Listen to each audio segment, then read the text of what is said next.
اس لیے اس محنت کو تجارت سے تعبیر کیا ہے کہ جس طرح دنیا کی تجارت ہوتی ہے اسی طرح آخرت کی تجارت کرو. ہاں یا ایھا الذین آمنوا هل ادلکم علی تجارۃ تنجیکم من عذاب علیم. اے ایمان والو کیا میں تمہیں ایسی تجارت بتاؤں جو تم کو دردناک عذاب سے روک دے. اب ہر ایک کی چاہت ہے کہ ہاں ایسی تجارت تو معلوم ہونی چاہیے. تو فرمایا کہ یہ تجارت وہ ہے تؤمنون باللہ ورسولہ، کہ یہ تجارت کا راس المال ہے. اس کے بغیر تو تجارت نہیں ہوگی. کہ ہر ایک پر یہ فرض ہے کہ اللہ اور اس کے رسول پر ایمان لائے، اللہ کو رب مانے، محمد صلی اللہ علیہ وسلم کو اللہ کا نبی اور رسول مانے اور ان کی پیروی کرے. اس کے بغیر تو یہ تجارت چلی نہیں پائے گی. اس کے بغیر کوئی کرے گا تجارت تو وہ بالکل ایسے ہی ہے جیسے کل حضرت بیان کر رہے تھے كَسَرَابٍ بِقِيعٍ يَحْسَبُهُ الظَّمْآنُ مَاءً حَتَّى إِذَا جَاءَهُ لَمْ يَجِدْهُ شَيْئًا وَوَجَدَ اللَّهَ عِنْدَهُ فَوَفَّاهُ حِسَابَهُ وَاللَّهُ سَرِيعُ الْحِسَابِ. کہ اس کی مثال تو ایسے ہی ہے کہ چٹیل میدان، دور سے پانی نظر آ رہا ہے اور پانی نہیں تھا، وہ ریت. اب یہ پانی سمجھ کر دوڑا ہوا گیا، پیاس کی شدت میں جب اس کے قریب پہنچا تو وہاں پانی نہیں تھا، ریت تھا، وہی موت آ گئی.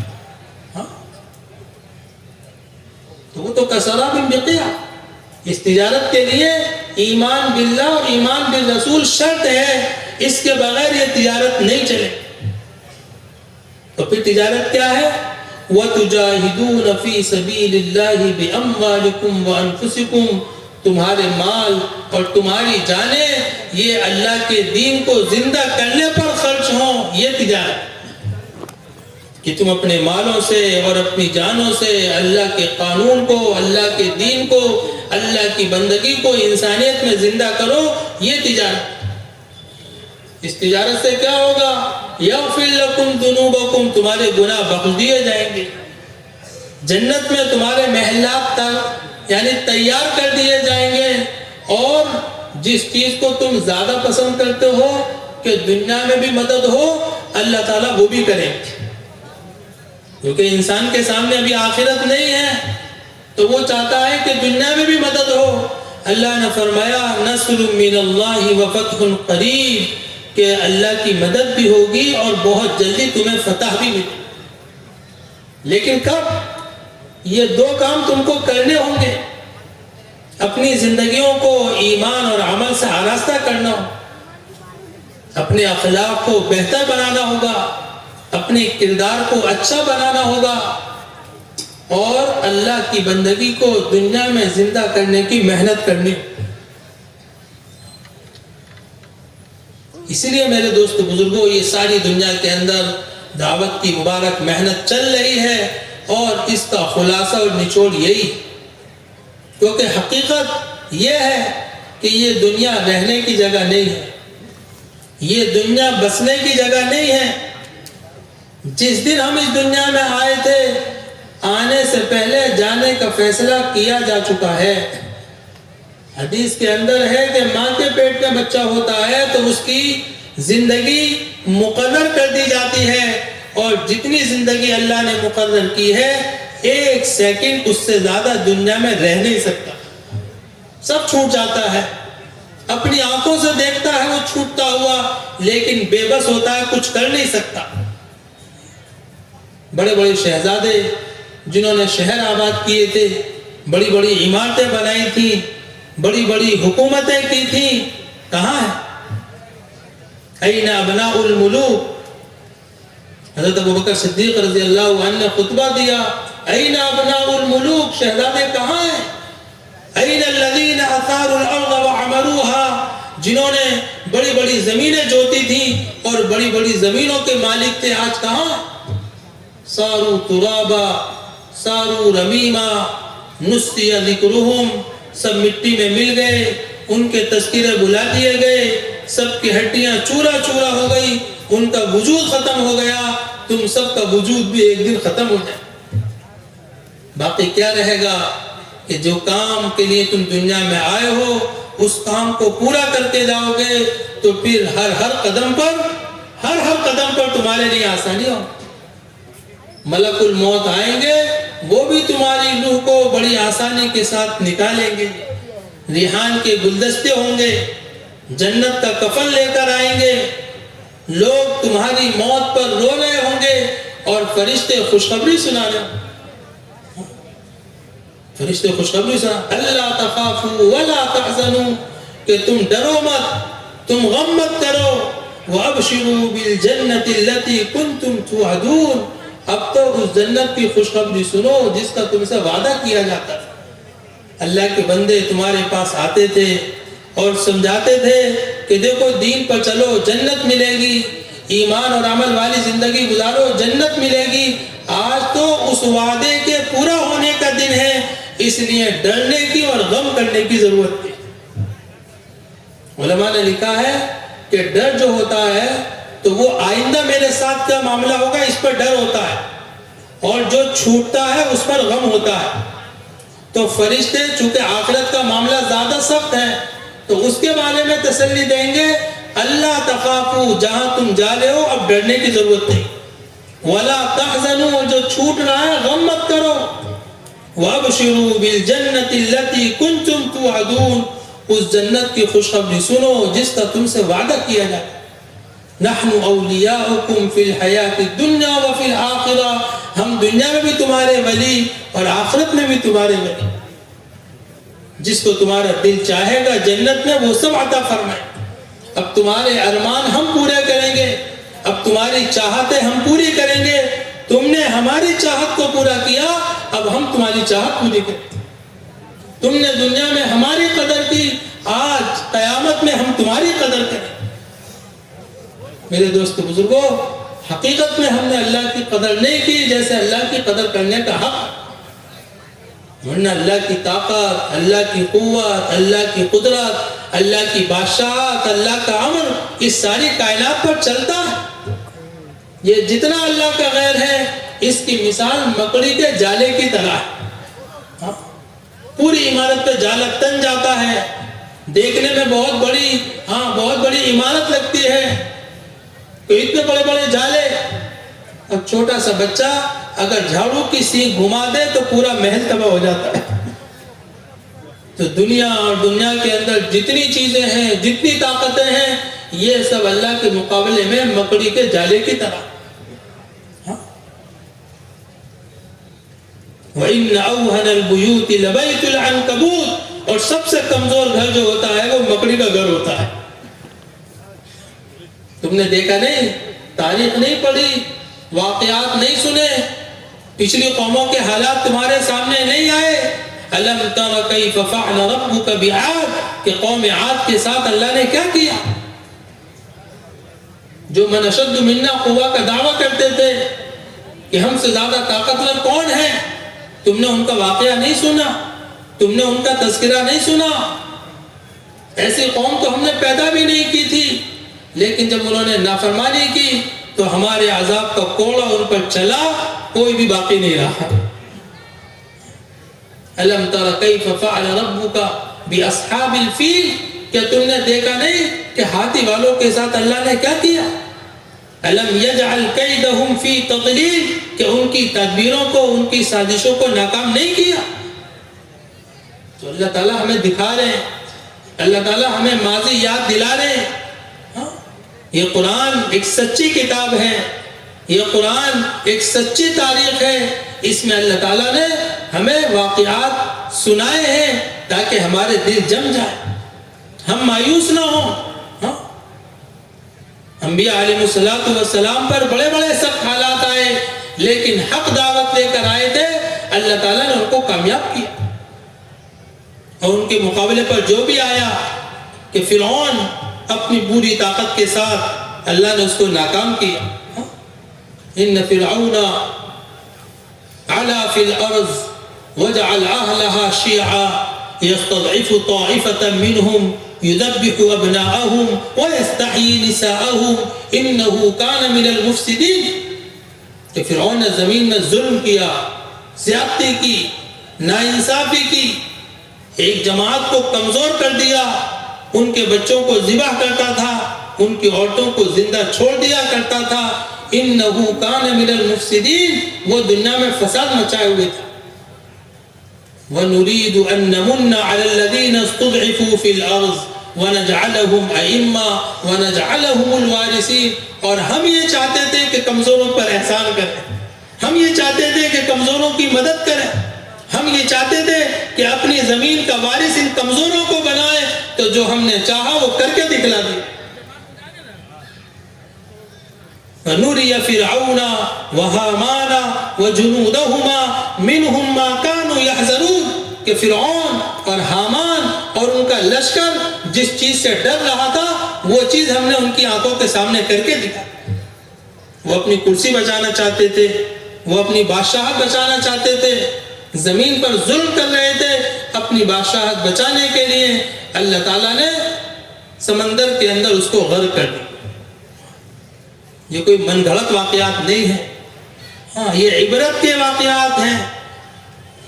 اس لیے فرعون کی تو نعش کو بھی اللہ تعالیٰ نے عبرت کے لیے سمندر کے باہر پھینکوا دیا فرعون، کیونکہ جب دیکھ رہا تھا اپنی ہلاکت تو ایمان لے آیا تھا، ہاں، اور یوں کہنے پر مجبور ہو گیا تھا، آمنت بالذی آمنت بہ بنو اسرائیل وانا من المسلمین، کہ میں بھی ایمان لے آیا جس پر بنو اسرائیل ایمان لے آئے اور میں بھی مسلمان ہو گیا۔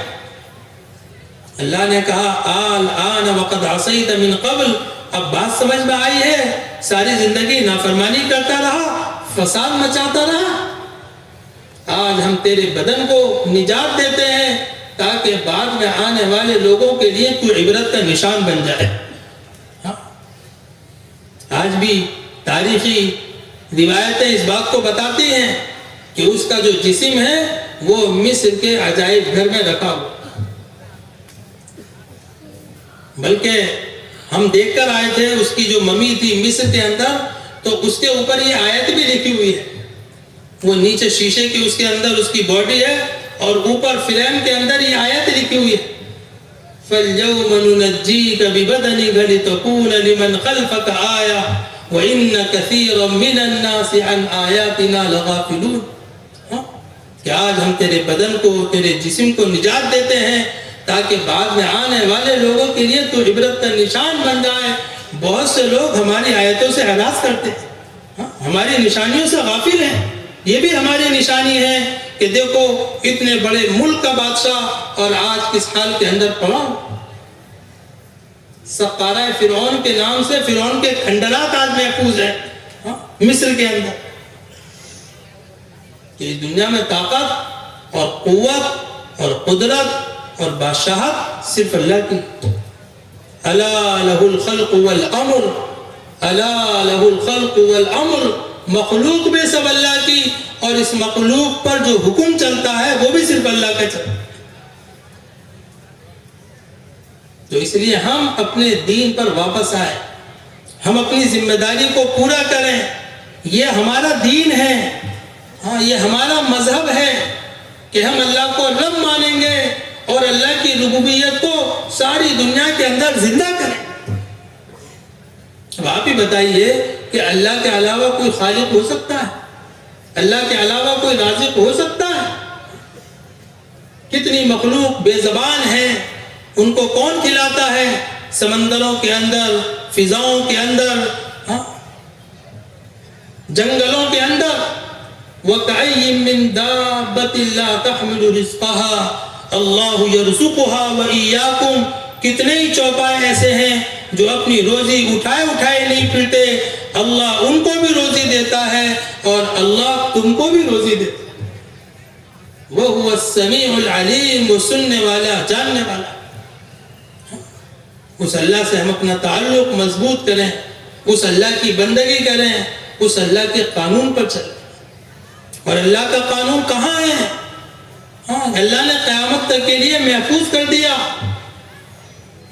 کہیں ہمیں بے سہارا نہیں چھوڑا، کہ قرآن اللہ کا کلام ہے، اللہ کی سچی کتاب ہے، جو دستور حیات ہے، جو نظام حیات ہے، جو قیامت تک آنے والے انسانیت کے لیے رہبر. ان ھذا القرآن یہدی للتی ہی اقوم، کہ سیدھا راستہ صرف قرآن کے ذریعے سے مل سکتا ہے، اس کے علاوہ کہیں اور نہیں مل سکتا. سیدھا راستہ نبی صلی اللہ علیہ وسلم کی تعلیمات کے ذریعے مل سکتا ہے، اس کے علاوہ نہیں مل سکتا. اس لیے قرآن اور حدیث یہ دو ایسے جوہر ہیں جو قیامت تک کے لیے اللہ نے محفوظ کر دیا. ہماری رہبری ہوتی رہے گی. قرآن کے جاننے والے ہر زمانے کے اندر زندہ رہیں. قرآن کے پڑھنے پڑھانے والوں کی اللہ حفاظت کرے. ایسا ہو نہیں سکتا کہ اللہ تعالیٰ اس جماعت کو دنیا سے ختم کر دے. کہ لا تزال طائفة من امتی منصورین مخذولین علی الحق، کہ ایک جماعت اس امت میں ہمیشہ ایسی زندہ رہے گی جو جماعت تمہاری رہبری کرتی رہے گی اور اللہ کے دین کی مدد کرتی رہے گی اور حق کو حق کہتی رہے گی اور باطل کو باطل کہتی رہے گی. کسی ظالم بادشاہ کا ظلم حق بات کہنے سے روک نہیں سکتا. یہ اس امت کی خصوصیت ہے. اس امت میں اللہ نے ایسی جماعت ہر زمانے کے اندر پیدا کی جس کو جمہور امت کہا جاتا ہے، جن کو اکابر امت کہا جاتا ہے. کہ ہمارا دین محفوظ رہے گا، ہماری دین کی بنیادیں محفوظ رہیں گی، کیونکہ یہ من گھڑت چیز نہیں ہے. من گھڑت چیزیں بدلتی رہتی ہیں، من گھڑت چیزوں پر تجربے ہوتے رہتے ہیں. جو دل میں آ گیا اسی کو دین بنا لیا. ہمارا دین ایسا نہیں ہے.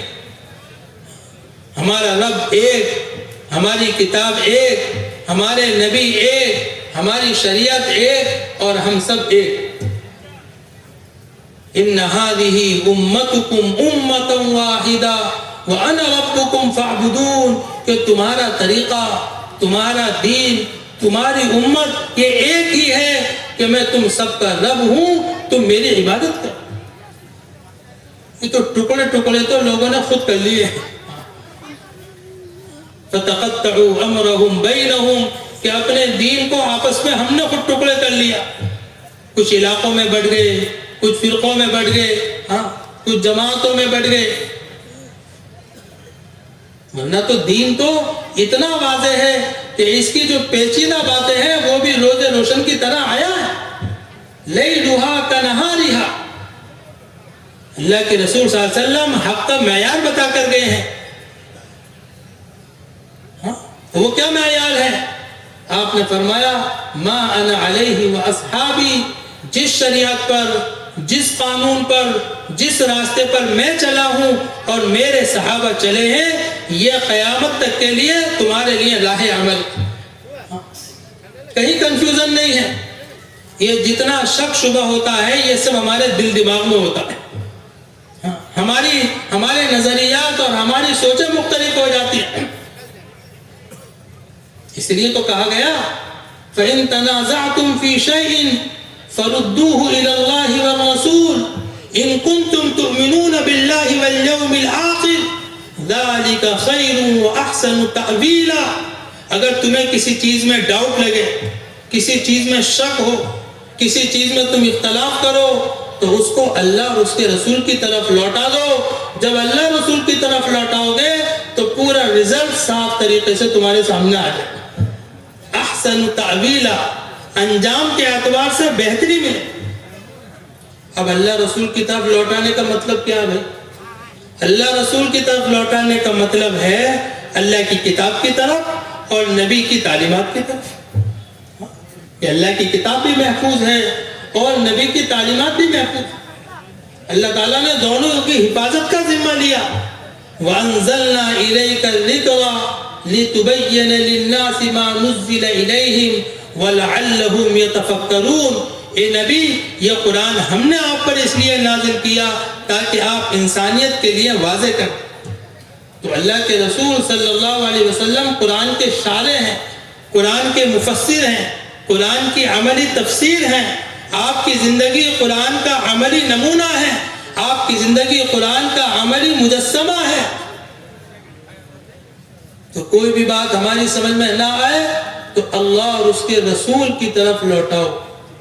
اب ظاہر ہے کہ اللہ رسول کا جو کلام ہے تو اس کے جو جاننے والے ہیں اب وہ ہمارے رہبر ہیں، جن کو علماء کہا جاتا ہے۔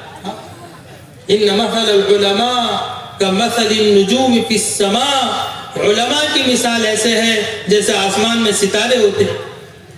پہلے زمانے میں لوگ سمندروں میں جو سفر کیا کرتے تھے تو اپنی منزلیں ستاروں سے پہچانا کرتے تھے، کیونکہ اس کے اندر غلطی کا امکان نہیں ہے۔ اس لیے فرمایا کہ علماء کی مثال ایسے ہے جیسے آسمان میں ستارے۔ فَإِذَا انْطَمَسَتِ النُّجُومُ، اگر یہ ستارے بجھ گئے، یہ ستارے ختم ہو گئے، أَوْشَكَ أَن تَضِلَّ الْهُدَىٰ، تو قریب ہے کہ تم سب راستے سے بھٹک جاؤ گے، کیونکہ شیطان اپنی محنت ہر زمانے کے اندر کر رہا ہے، اللہ سے مہلت مانگ کر آیا ہے، اور اس نے اللہ تعالیٰ سے بحث کی ہے، جرح کی ہے، اور یوں کہا تھا لَأَقْعُدَنَّ لَهُمْ صِرَاطَكَ الْمُسْتَقِيمَ، سیدھے راستے پر تو میں بیٹھ جاؤں گا۔ آپ یہ کہہ رہے ہیں کہ میں سیدھا راستہ لوگوں کو دکھلاؤں گا، بتاؤں گا، تو شیطان اللہ سے کیا کہہ رہا تھا؟ لَأَقْعُدَنَّ لَهُمْ صِرَاطَكَ الْمُسْتَقِيمَ، کہ سیدھے راستے پر تو میں ضرور بیٹھ جاؤں گا، آنے ہی نہیں دوں گا لوگوں کو، چلنے ہی نہیں دوں گا لوگوں کو۔ ثُمَّ لَآتِيَنَّهُمْ مِنْ بَيْنِ أَيْدِيهِمْ وَمِنْ خَلْفِهِمْ وَعَنْ أَيْمَانِهِمْ وَعَنْ شَمَائِلِهِمْ وَلَا تَجِدُ أَكْثَرَهُمْ شَاكِرِينَ، آگے سے بھی، پیچھے سے بھی، دائیں سے بھی، بائیں سے بھی میں بہکانے کی کوشش کروں۔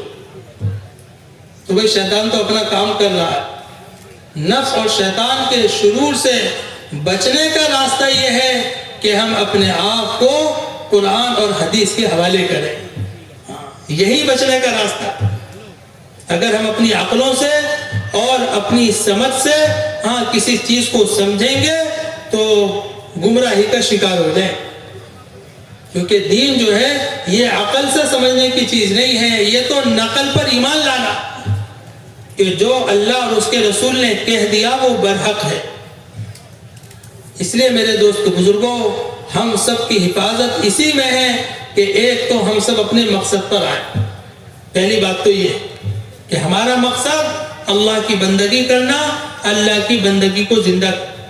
دوسرے، اس مقصد کو جو پورا کرنا ہے وہ پورا کرنا ہے قرآن اور حدیث کی روشنی میں، علماء امت کی رہبری میں۔ ورنہ تو دیکھیے ہر زمانے کے اندر فتنے وجود میں آئے ہیں، اور آپ صلی اللہ علیہ وسلم کے زمانے کے بعد سے بھی بہت سارے فتنوں کا سلسلہ شروع ہو گیا، لیکن جن لوگوں نے قرآن اور حدیث کو مضبوطی سے پکڑے رہا وہ فتنوں سے محفوظ رہے۔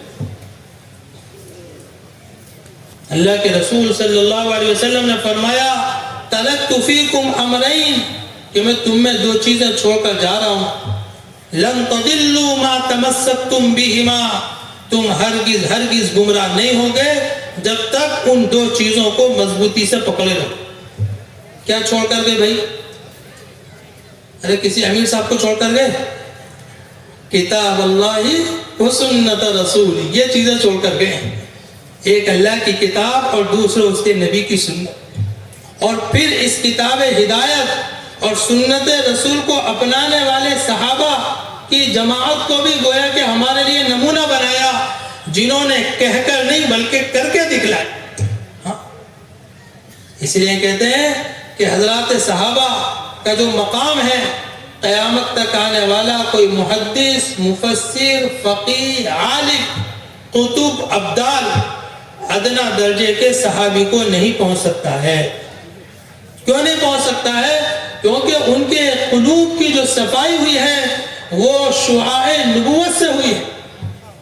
جناب محمد رسول اللہ صلی اللہ علیہ وسلم کی صحبت میں وہ رہے ہیں، آپ پر ایمان لائے ہیں، ایمان کی حالت میں آپ کو دیکھا ہے، تو قیامت تک آنے والا کوئی قطب، ابدال، متقی، محدث ایک ادنا درجے کو صحابی کو نہیں پہنچ سکتا۔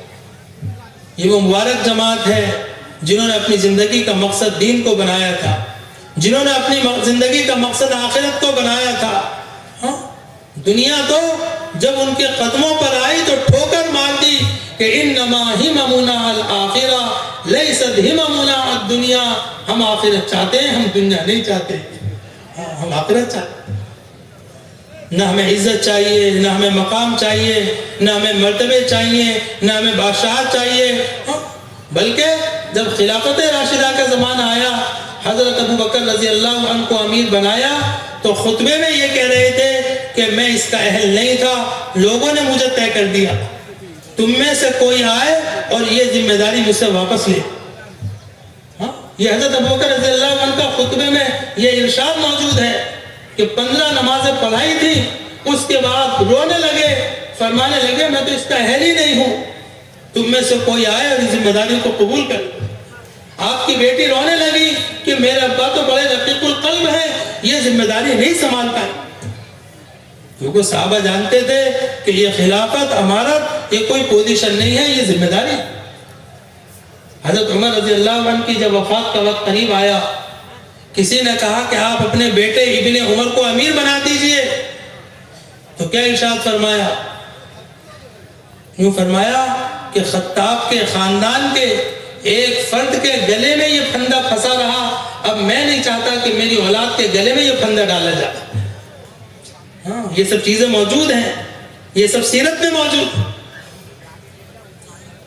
یہ فرمایا کہ میں نہیں چاہتا کہ میری اولاد کے گلے میں یہ پھندا ڈالا، کیونکہ ان کے سامنے آخرت تھی، ان کے سامنے دنیا نہیں تھی۔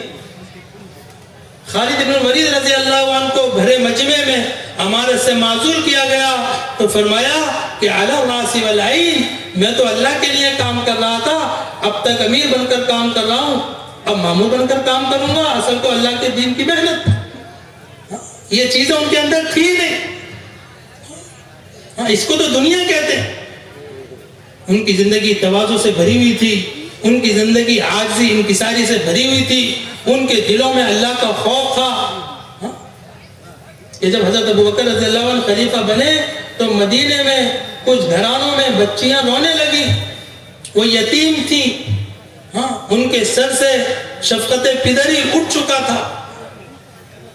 لوگوں نے پوچھا کیوں رو رہی ہو؟ تو وہ بچی کہنے لگی کہ ہمارے بکریوں کا دودھ کون نکالے گا، ہماری بکریوں کا دودھ کون نکالے گا؟ کہ کون نکالتا تھا؟ کہ ابو بکر ہمارے گھر آتے تھے اور ہماری بکریوں کا دودھ نکال کے ہمیں پلانے کے لیے دے کے جاتے تھے، آج وہ خلیفہ بن گئے، اب ہمیں کون پلائے؟ حضرت ابو بکر رضی اللہ عنہ کو معلوم ہوا تو فرمایا کہ جس طرح ابو بکر خلافت سے پہلے یہ ذمہ داری نبھاتا تھا، خلافت کے بعد بھی یہ ذمہ داری ابو بکر ہی نبھائے گا۔ یہ ہے ہمارے آباء و اجداد، یہ ہے ہمارے بڑے۔ حضرت عمر رضی اللہ عنہ نے فرمایا، ایک موقع پر خطبہ دے رہے تھے تو یوں کہنے لگے کہ یہ بتاؤ اگر میں اپنے بڑوں کے نقش قدم پر چلوں گا تو تم میرے ساتھ کیا معاملہ کرو گے، اور ان کے نقش قدم سے ہٹوں گا تو تم میرے ساتھ کیا معاملہ کرو؟ صحابہ خاموش تھے، پیچھے ایک صحابی بیٹھے ہوئے تھے، وہ کھڑے ہو گئے، امیر المومنین ان استقمتم استقمنا، اگر آپ سیدھے چلے ہم آپ کے پیچھے پیچھے چلیں گے، وَإِنْ اِعْوَجَجْتُمْ، اور اگر آپ ٹیڑھے ہوئے تو ہم آپ کو ایسے سیدھا کر دیں گے جیسے تیر کو سیدھا کیا جائے۔ حضرت عمر نے فرمایا تم قریب آ جاؤ، عمر کو تم جیسے لوگوں کی ضرورت ہے جو عمر کے ٹیڑھے پن کو سیدھا کرتے رہا۔ بلکہ یوں فرمایا کہ تمام تعریف اس اللہ کے لیے ہیں جس نے میری امت میں ایسے افراد پیدا کیے جو میرے ٹیڑھے پن کو سیدھا کرتے رہا۔ میرے دوست بزرگوں، ان کے دلوں میں اللہ کا خوف تھا، ایسا نہیں کہ بس، حالانکہ وہ تو ہر اعتبار سے لائق تھے، وہ خلافت کے بھی لائق تھے، وہ امارت کے بھی لائق تھے، وہ بادشاہت کے بھی لائق تھے، انہوں نے تو ایسے نمونے پیش کیے ہیں کہ قیامت تک کوئی نظیر نہیں مل سکتی۔ ان کا انصاف، ان کا خوف خدا، سب کچھ کرنے کے بعد جب انتقال کا وقت قریب آیا حضرت عمر رضی اللہ عنہ تو اپنے بیٹے نے ان کا سر ران پر رکھ رکھا تھا، فرمایا کہ میرا سر زمین پر رکھ، اللہ کو میری بے بسی پر ترس آ جائے، میرا سر زمین پر رکھ۔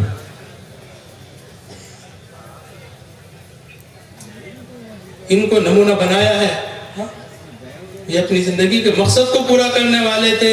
انما ہممنا الآخرہ لیست ہممنا الدنیا، کہ ہم تم سے دنیا نہیں چاہتے، ہم تو آخرت چاہتے ہیں. کہ سلمان فارسی رضی اللہ عنہ فرماتے ہیں کہ ایک موقع پر اللہ کے رسول نے جماعت بنائی، مہاجرین کی جماعت، انصار کی جماعت. اب میں کھڑا رہ گیا کہ میں کس جماعت میں شامل ہوں. نہ تو میں نے مکے سے ہجرت کی ہے اور نہ میں مدینہ کا رہنے والا ہوں، میں تو فارس سے ہجرت کر کے یہاں آیا ہوں، میرا شمار کس جماعت میں؟ اللہ کے رسول صلی اللہ علیہ وسلم نے فرمایا سلمان من اہل البیت، کہ سلمان تو میرے گھر والوں میں سے. ایسی محبت سے ان کے دلوں کو جیتا تھا. پھر انہوں نے اپنی زندگی کا مقصد دین کو بنایا. تو اس لیے میرے دوست بزرگوں، ہم سب کو بھی اپنی ذمہ داری کا احساس لے کر یہاں سے جانا. یہ ہمارا اجتماع، اس کا مقصد ہی یہ ہے کہ ہم اپنے اپنے علاقوں میں اس نیت کے ساتھ جائیں کہ جو زندگی گزر گئی وہ تو گزر گئی، مزہ ما مزہ لیس علیہ القضا، لیکن جو زندگی باقی ہے اس زندگی کو اللہ کے دین کی حیات پر خرچ کریں گے. جو اللہ نے ہمیں جان دی ہے اس جان کو بھی اللہ کے دین پر لگائیں گے. جو مال دیا ہے اللہ کے دین پر لگائیں گے. اپنی دنیا سے اپنی آخرت بنائیں گے. وَابْتَغِ فِي مَا آتَاكَ اللَّهُ الدَّارَ الْآخِرَةَ، جو دنیا اللہ نے تمہیں دی ہے اس دنیا سے تم اپنی آخرت بناؤ. یہ تمہاری سمجھداری. تو اس نیت کے ساتھ، ان ارادوں کے ساتھ ہم یہاں سے واپس جائیں. اللہ تعالی ہم سب کو عمل کی توفیق عطا فرمائے.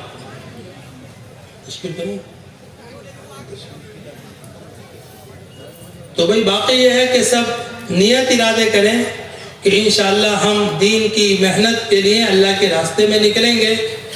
ماشاءاللہ پرسوں سے بیانات ہو رہے ہیں، بہت ساری تشکیلیں ہوئی ہیں. جن ساتھیوں نے ارادہ کیا ہے وہ اپنے ارادے کو پختہ رکھیں، اور باقی جنہوں نے اب تک ارادہ نہیں کیا بھئی وہ بھی اللہ کے راستے میں نکلنے کی نیت کریں.